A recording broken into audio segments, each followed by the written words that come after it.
Siapa yang salah dalam carut marut politik kita hari ini? Siapa yang bersalah? Jokowi.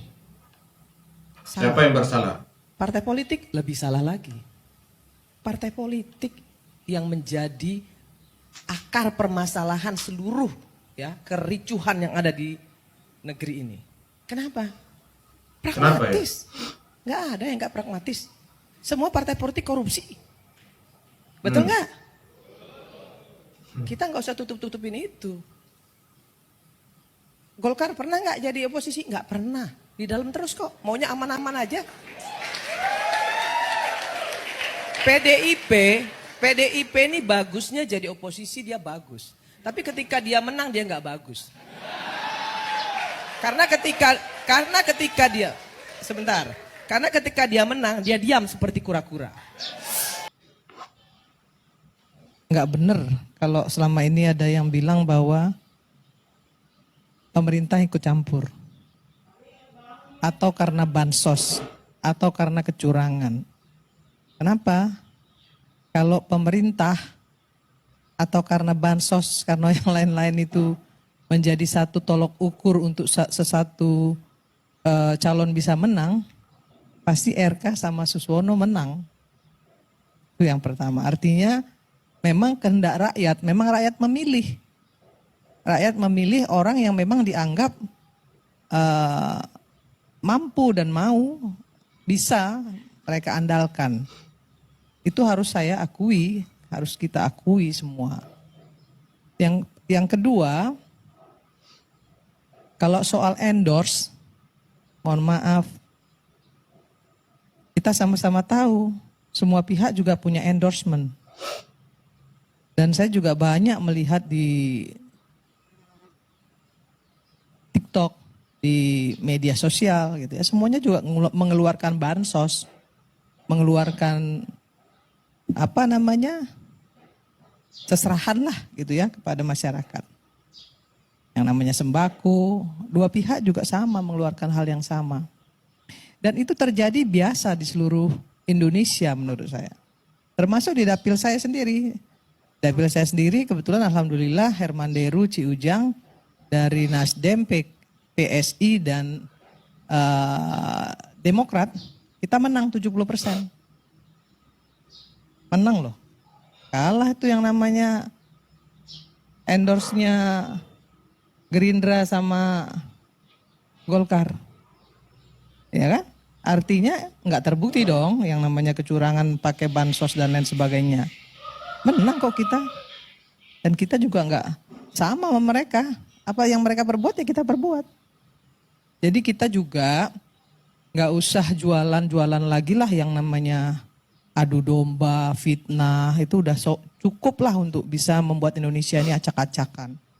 Kalau endorse, kita bisa lihat Trump juga mengendorse Elon Musk. Ya, berapa banyak itu yang diendorse oleh Trump untuk bisa menang. Menurut saya itu sah-sah saja, nggak perlu diperdebatkan soal endorse mengendorse.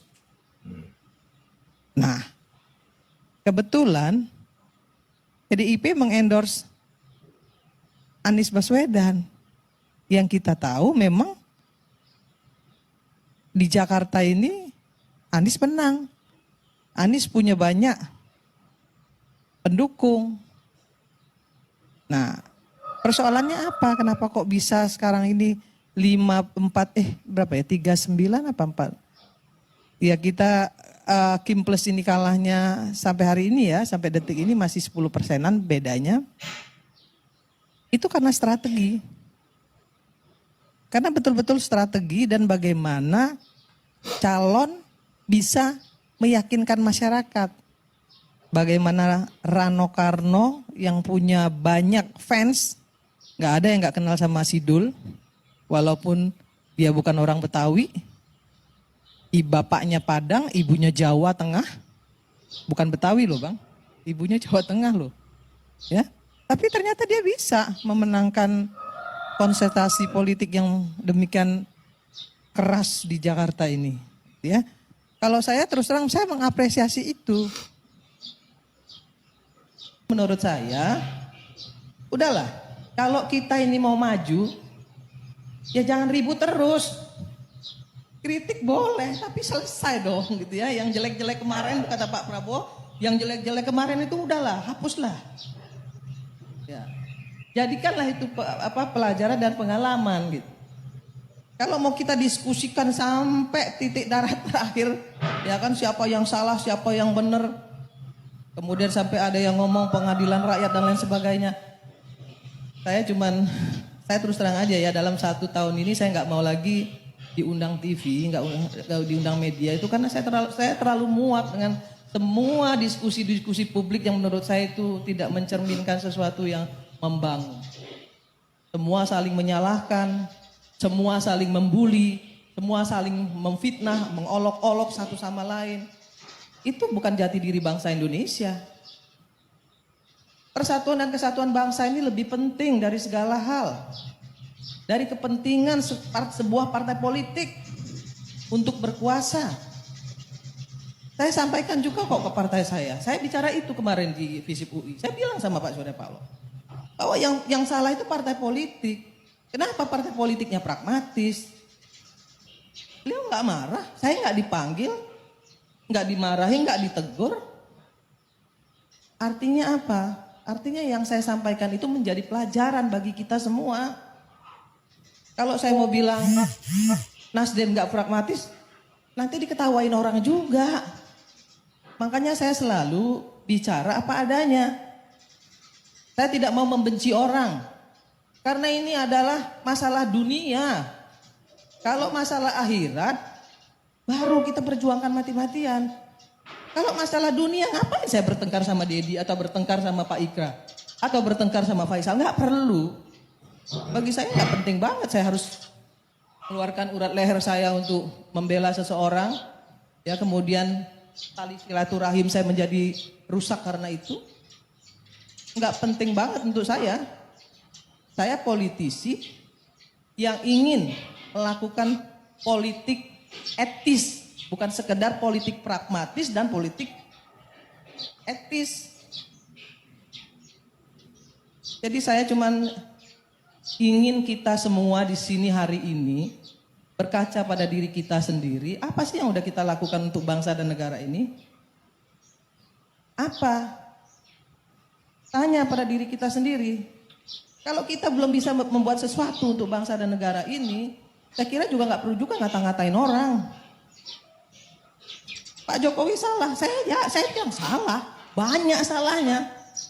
Tapi apakah Pak Jokowi kemudian tidak punya kebaikan? Banyak juga kebaikannya. Banyak. Kalau tadi dibilang, Bang Effendi Ghazali, yang demo itu tidak berbanding lurus dengan hasil survei. Ya kan kalau dihitung-hitung kata masyarakat, kata netizen, berapa sih yang demo dan berapa sih yang nggak demo? Nanti dihitung-hitung lagi. Ya kan didiskusikan lagi.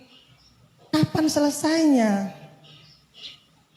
Saya juga minta nih sama forum rektor. Ini ada 2 RUU loh.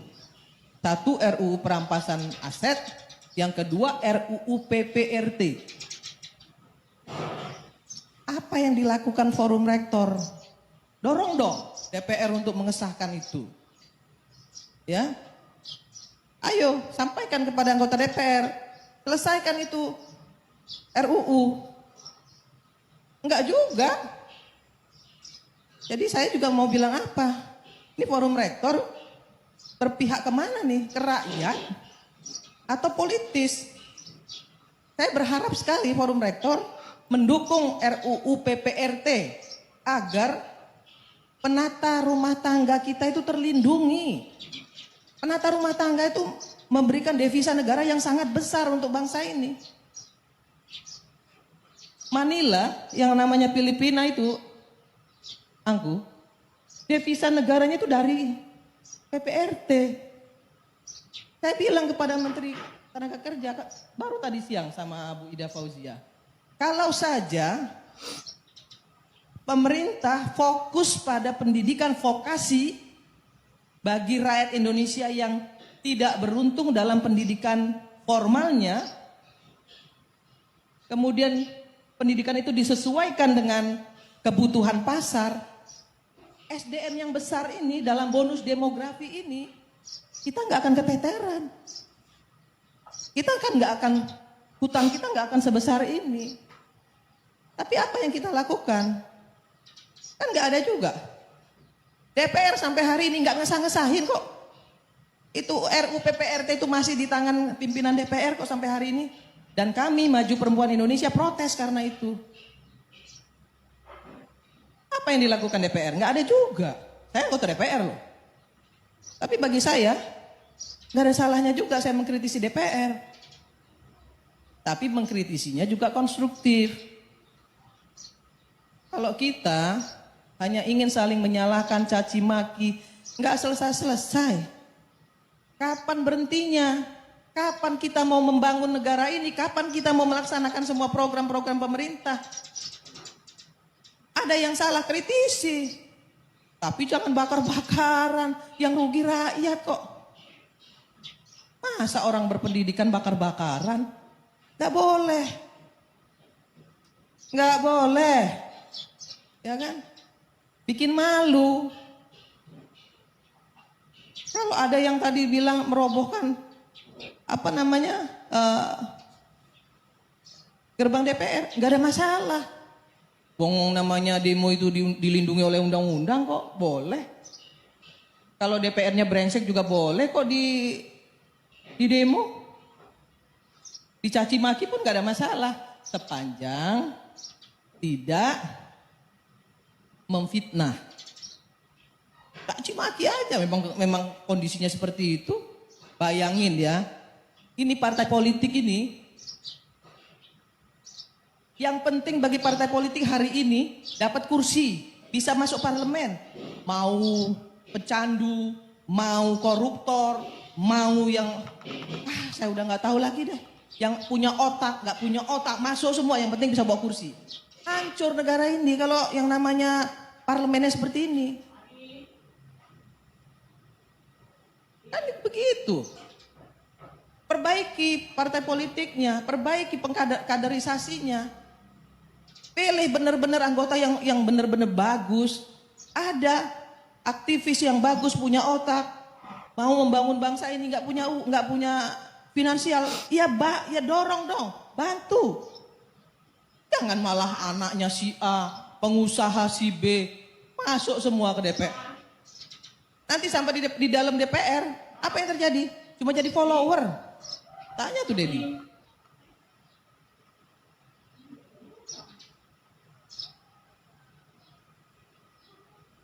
Enggak ada. Follower datang duduk, bawa makanan, dibawa-bawain sama anunya, sama apa namanya asistennya, duduk aja. Giliran kunjungan kerja cepet. Ya itu isi DPR kalau partai politik nggak memperbaiki, perbaiki dong. Saya sedih ngelihatnya gitu, sedih loh aku. Bagaimana kita bisa berharap kalau parlemen kita seperti ini? Apa terus itu yang salah Jokowi juga?